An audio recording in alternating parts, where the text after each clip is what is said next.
जब जिले की सबसे बड़ी अधिकारी डीएम नंदिनी की मां साधारण कपड़ों में एक गरीब महिला की तरह एक बड़े सरकारी बैंक में पैसे निकालने गई, तब बैंक के सभी अधिकारी ने उन्हें भिखारी समझकर अपमान किया।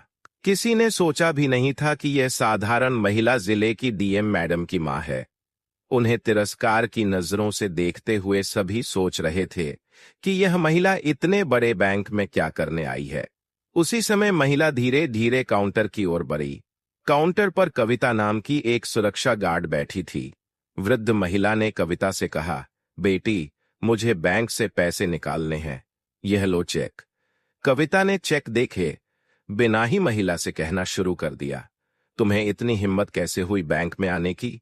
यह बैंक तुम जैसे लोगों के लिए नहीं है। भिखारी यहां क्यों आई हो? यह बैंक बड़े लोगों के लिए है। यहां बड़े बड़े लोगों के खाते हैं।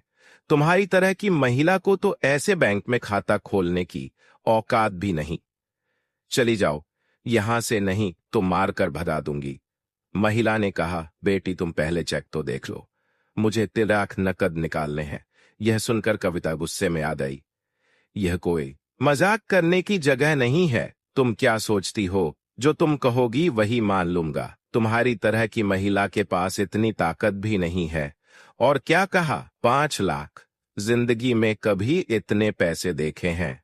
जल्दी से यहां से चली जाओ, नहीं तो धक्का देकर बाहर निकाल दूंगा।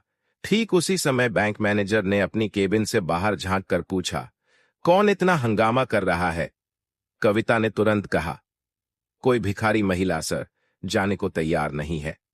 बैंक मैनेजर गुस्से में बाहर आया और बिना कुछ पूछे उस वृद्ध महिला को जोर से थप्पड़ मार दिया।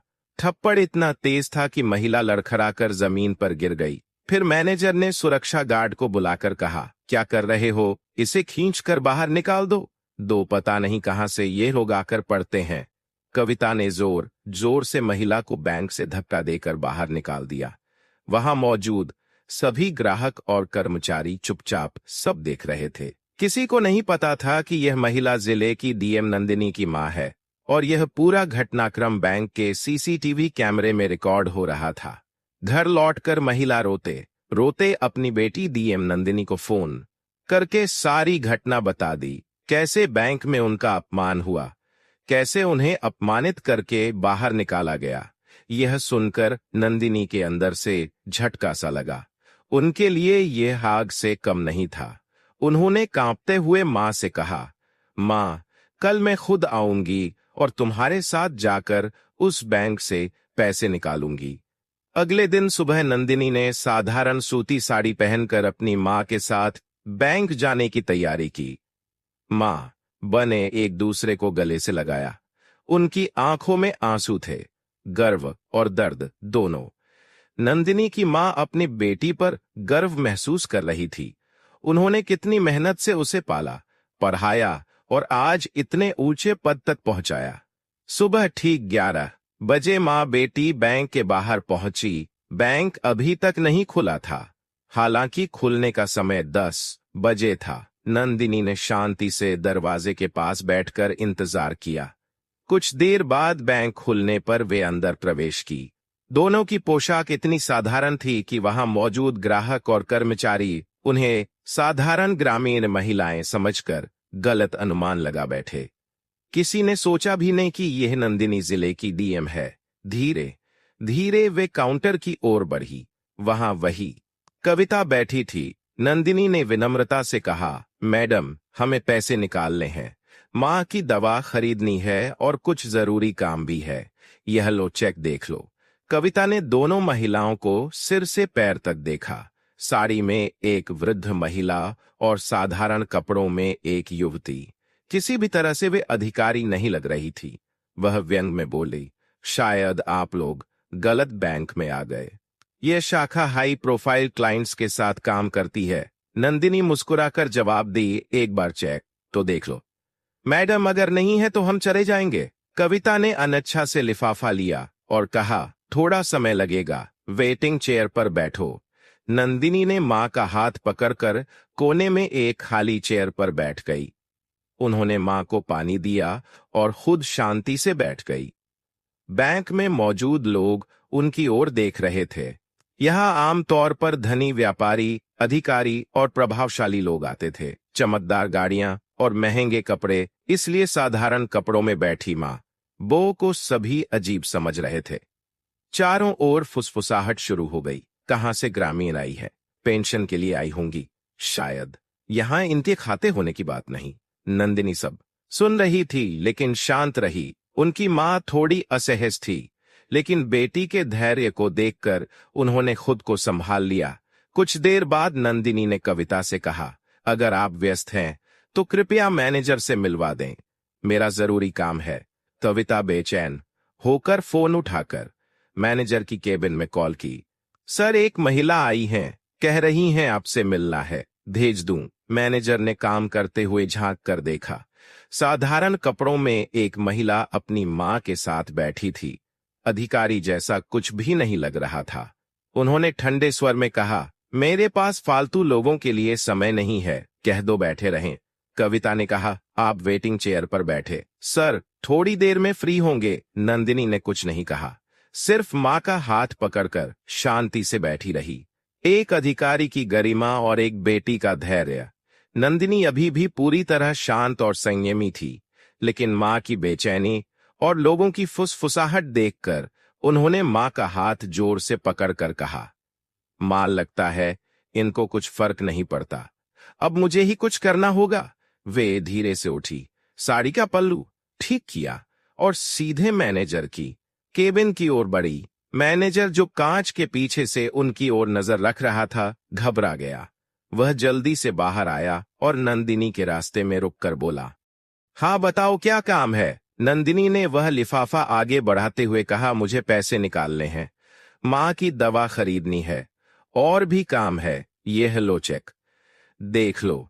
मैनेजर ने लिफाफा लिए बिना ही बेरुखी से कहा, जब खाते में पैसे नहीं है तो ट्रांजैक्शन कैसे होगा? तुम्हें देखकर नहीं लगता कि तुम्हारे खाते में पैसे होंगे? बड़े सपने लेकर पैसे निकालने आई हो। नंदिनी अभी भी बहुत शांत स्वर में बोली, अगर आप एक बार चेक देख लेते तो बेहतर होता, इस तरह अनुमान लगाना ठीक नहीं है। मैनेजर अब खुलकर हंसने लगा, भाई, मेरे पास इतना अनुभव है कि चेहरे देखकर ही समझ जाता हूं कि किसके पास क्या है। रोज तुम जैसे लोग आते हैं और तुम्हारे खाते में कुछ होने की उम्मीद नहीं। अब भीड़ मत करो, देखो सब तुम्हें ही देख रहे हैं, माहौल खराब हो रहा है, अच्छा होगा अगर अब चले जाओ। नंदिनी का चेहरा अभी भी स्थिर था, लेकिन उनकी आंखों में एक अलग चमक थी। शांति की जगह अब कठोरता उतर आई थी। उन्होंने कुछ नहीं कहा, बस लिफाफा टेबल पर रखकर धीमे स्वर में बोली, ठीक है, जा रही हूं, लेकिन एक निवेदन है, इस लिफाफे में जो जानकारी है उसे एक बार जरूर पढ़ लें, शायद आपके काम आए। इतना कहकर वे मां का हाथ पकड़कर मुंह फेरकर दरवाजे की ओर बढ़ गई, लेकिन दरवाजे पर पहुंचकर वे रुकी और गहरी नजर से बोली, बेटा, इस व्यवहार का परिणाम तुम्हें भुगतना होगा, समय सब समझा देगा। पूरा बैंक कुछ पलों के सन्नाटे में डूब गया। कोई आवाज नहीं, कोई गुस्सा नहीं, सिर्फ गरिमा से भरी एक चेतावनी जो किसी तूफान से कम नहीं थी। मैनेजर एक पल के लिए ठिठक गया, फिर जल्दबाजी में बोला, बुढ़ापे में लोग कुछ भी बोलते हैं, जाने दो, और वापस जाकर अपनी कुर्सी पर बैठ गया। उसके सामने वह लिफाफा अभी भी टेबल पर पड़ा था, अनपढ़, अनदेखा। उसे नहीं पता था कि उस लिफाफे में ऐसा सच छिपा है जो उसकी दुनिया उलट देगा। अगले दिन बैंक में वही रूटीन शुरू हुआ। क्लर्क अपने काम में, कैशियर अपनी गिनती में और मैनेजर अपने पुराने अहंकार में। लेकिन इस बार एक फर्क था, वही वृद्ध महिला जिसके साथ एक दिन पहले अपमान की सारी हदें पार की गई। वे फिर से उसी बैंक में प्रवेश की, लेकिन इस बार वे अकेली नहीं थी। उनके साथ एक तेजतर्रार अधिकारी था जो सूट बूट में चमक रहा था। उसके हाथ में एक चमकता हुआ ब्रीफकेस था। उनके प्रवेश के साथ ही पूरा बैंक की नजर उधर स्थिर हो गई। महिला ने किसी को ना देखते हुए सीधे मैनेजर की केबिन की ओर बढ़ी। मैनेजर ने उन्हें पहले पहचाना नहीं, लेकिन जैसे जैसे वे पास आई उनका चेहरा साफ हुआ।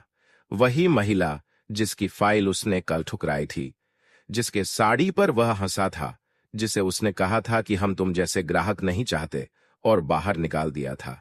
अब उसके चेहरे पर डर की छाया पड़ने लगी। घबराकर वह खुद केबिन से बाहर आया। महिला के चेहरे पर तब आत्मविश्वास और सम्मान की चमक थी।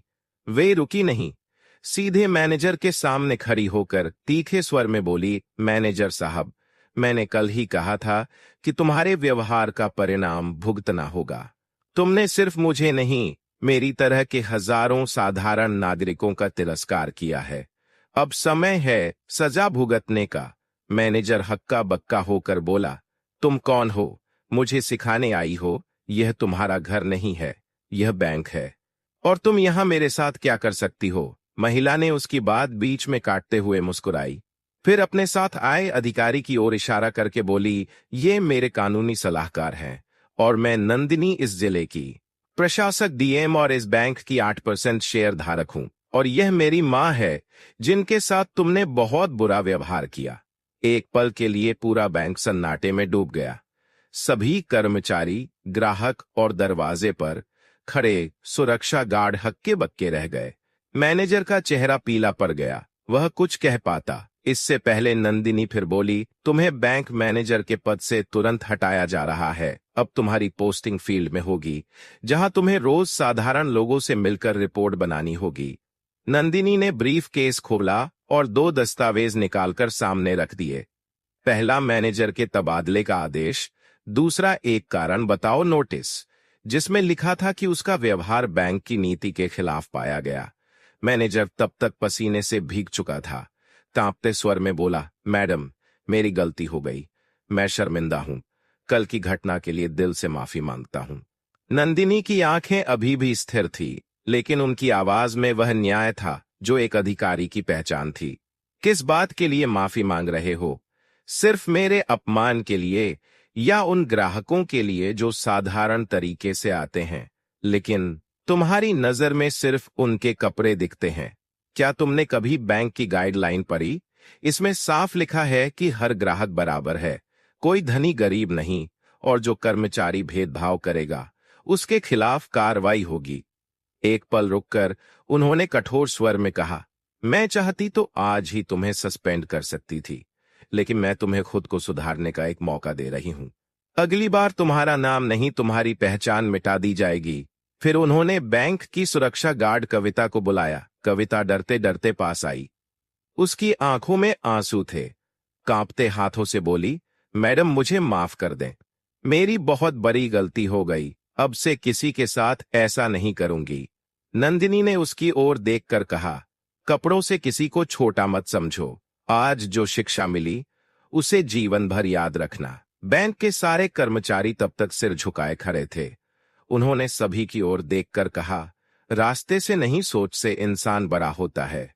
जो मानवता समझता है वही सच्चा अधिकारी। यह कहकर नंदिनी अपनी मां के साथ बैंक से बाहर चली गई।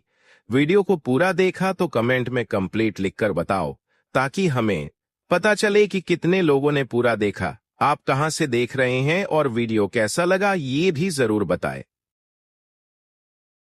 हमें यह जानना अच्छा लगता है कि हमारे किस्से कहां कहां पहुंच रहे, और हमारे चैनल स्माइल टॉक को सब्सक्राइब जरूर करें।